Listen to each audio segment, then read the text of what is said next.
Okay. Ano uli, yung kailan uli lalakas yung habagat?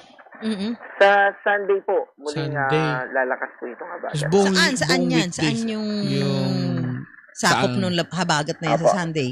Generally, yung buong western section ng Luzon at ganun din po, aabutin na rin yung western section ng Visayas. Baka malawak na naman. Ano yan, yung mga Mimaropa na naman, ganyan, sa Tama po. Bales, papuntang Ilocos. Western. Aabot ba ng Ilocos? Yes po, Ilocos region, aabutin Aabot din po. din. Ay, itong yung southern part, itong dito mga Calabarzon, yan. Yes po, Mhm. aabutin din po yan. Lalo na yung western part po. Kailangan pala kung may... Burak na tayo, ano?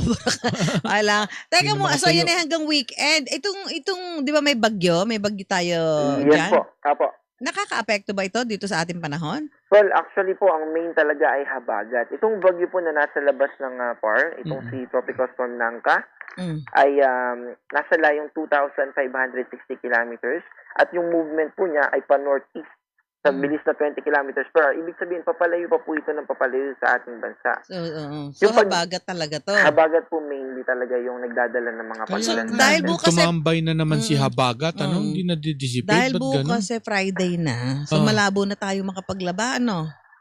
Hina ng kaunti daw. Well, hina po ng konti. So, may mga posibilidad na may mga butas-butas na clouds. So, Oo. masisikat pa din po yung araw. So, kung matsyempo po yung sampay natin, ay matiming doon. Naku, Kaya lang, pagbabantay po talaga yung kailangan. Wow. Di, Yung- saka saglit din, lang, thunderstorm din kasi Ay, sa kasi- hapon. Yes, actually, opo, mas sir, ma'am. sisikat Oo. kaunting-kaunti bago pa nun natuyo yung damit mo, di ba? Oo nga. So, better na wag ka na muna maglaba dahil mag-aamoy lang yung damit mo. Oo nga. Or wala na. indoor po siguro. Anong indo? Wala Yung din sampay, wala Pag din. sinampay mo sa loob, mas mahirap. Wala. Kasi Wag Huwag ka muna natutuyo maglaba. siya na bumabaho. Huwag ka muna maglaba. Pwede na yung robe na gamit mong yan, Susan. Ipulupot mo kaya na wag na maigi. muna Huwag ka tayo- muna mag-underwear. Pwede na yan. Wag yun. Wag naman tayo magselan sa damit. Baka ba, yung pantalon, pwede nyo isuot ng Wag mga na muna. 2-3 beses. Oo naman, di Hindi ba? naman tayo pinapawisan. Yung tayo ngayon, pinapawisan dahil kami nga dito para kami nasa freezer di ba?